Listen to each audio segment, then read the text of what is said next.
Assalamualaikum warahmatullahi wabarakatuh. Alhamdulillahirabbil alamin. Assalatu wassalamu ala asrofil anbiya'i wal mursalin wa ala alihi wa sahbihi ajmain amma ba'du. Selamat pagi teman-teman sekalian. Gimana kabarnya? Semoga sehat selalu dan kehidupannya senantiasa diberkahi oleh Allah Subhanahu wa taala. Amin amin ya rabbal alamin.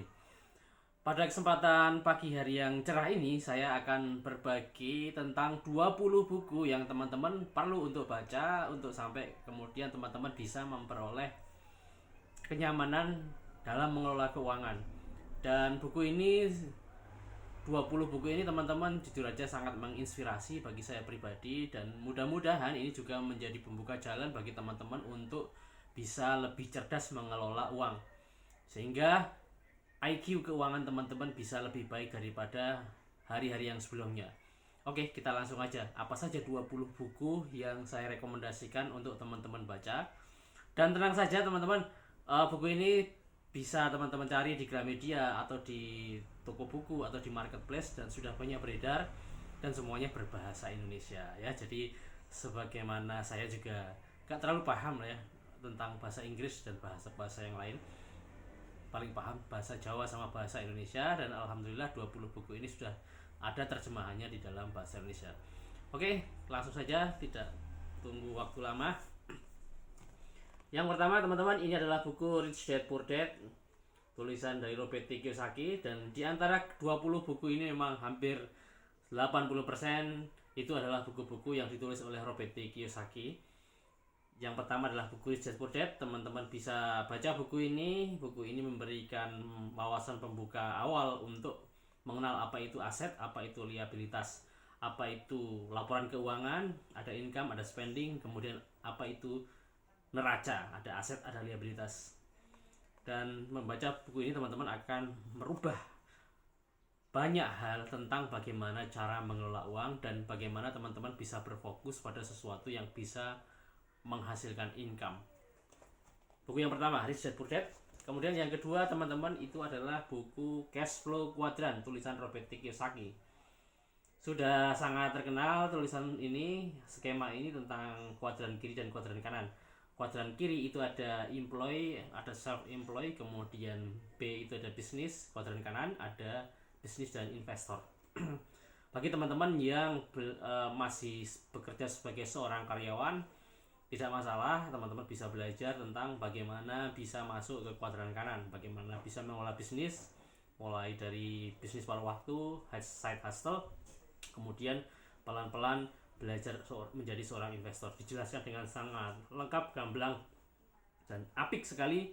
Teman-teman harus baca buku Cash Flow Quadrant ini. Kemudian yang ketiga teman-teman, itu adalah buku The Rich Dad Conspiracy of the Rich, 8 aturan baru tentang uang. Buku ini akan membuka tabir bagi teman-teman semua bagaimana uang bekerja di dunia ini.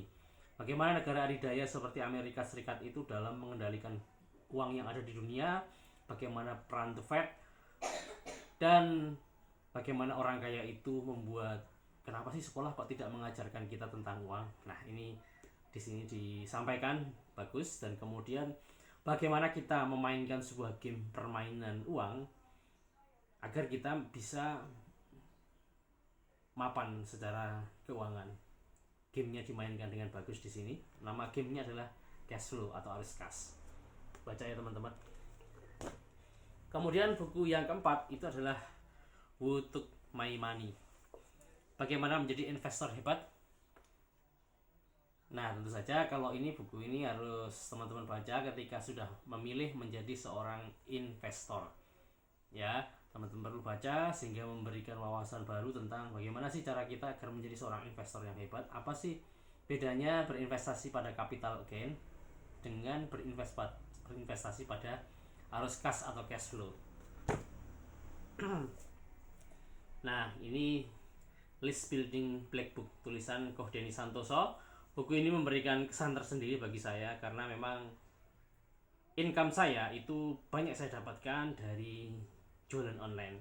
Bagaimana sebuah jualan online itu bisa menghasilkan puluhan juta bahkan ratusan juta dibongkar di dalam buku List Building Black Book.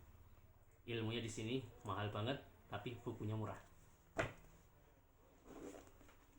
Jreng-jreng, ini adalah buku The 4-Hour Workweek, tulisan dari Timothy Ferris.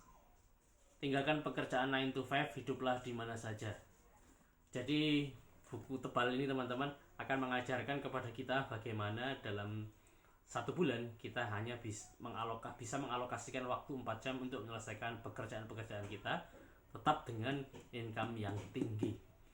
Buku ini juga mengenalkan kepada kita ada pendapatan absolut dan pendapatan relatif. Oke, dibaca ya. Nih, daging banget isinya. Buku berikutnya, ya, Why a Student Work for C Student and B Student Work for the Government. Mengapa sih kok orang-orang yang tidak berprestasi ketika dia sekolah, tetapi ternyata dia bisa menjadi seorang bos dari orang-orang yang jenius A, ya, kemudian orang yang yang bekerja di sektor-sektor administrasi, ya, government, menjadi seorang C student, ya, kapitalis di sini. Tapi tentu saja kita batasi pandangan kita, difilter sesuai dengan sudut pandang Islam.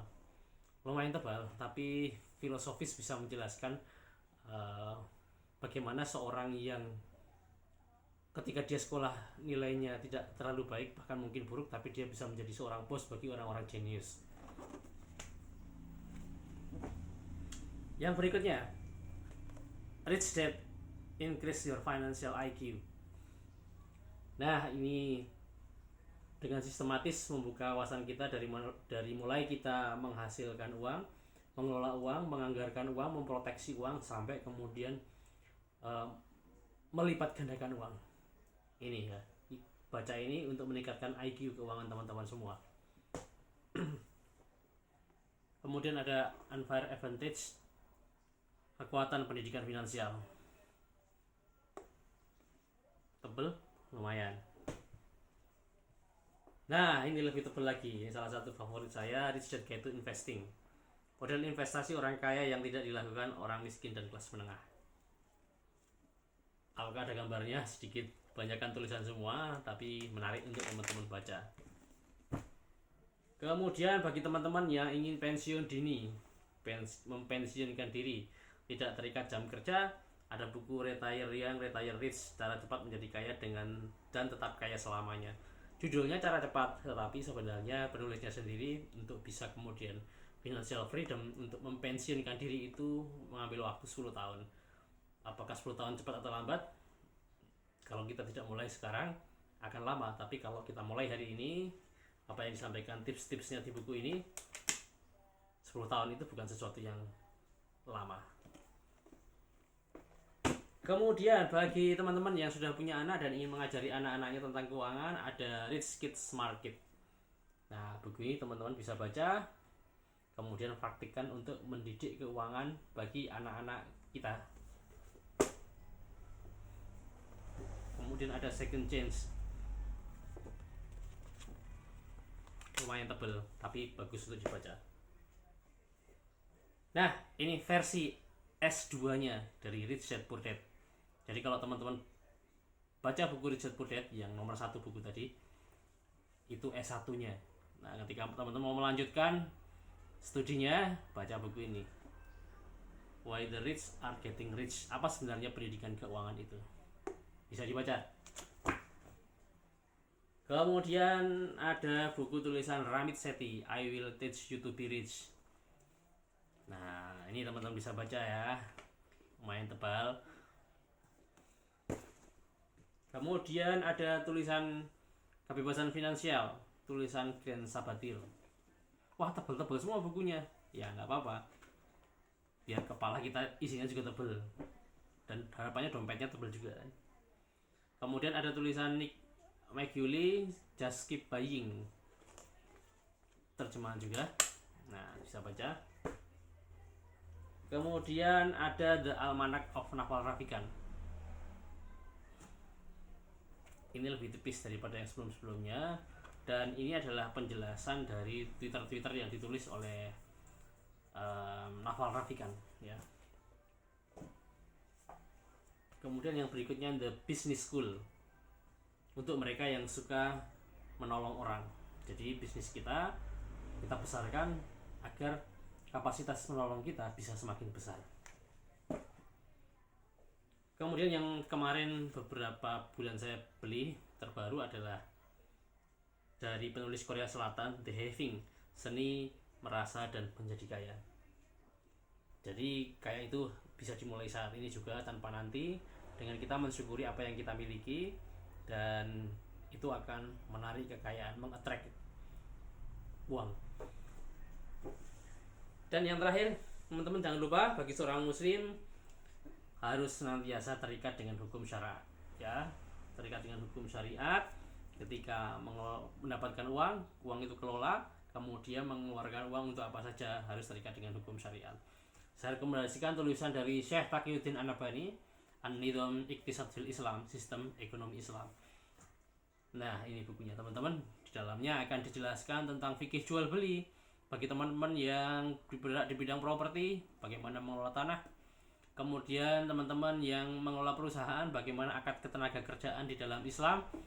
Semuanya dijelaskan di dalam buku An-Nidham Iqtisad fil Islam, Sistem Ekonomi Islam. Itulah teman-teman 20 buku yang teman-teman perlu baca untuk agar kita bisa lebih melek keuangan. Selamat membaca. Assalamualaikum warahmatullahi wabarakatuh.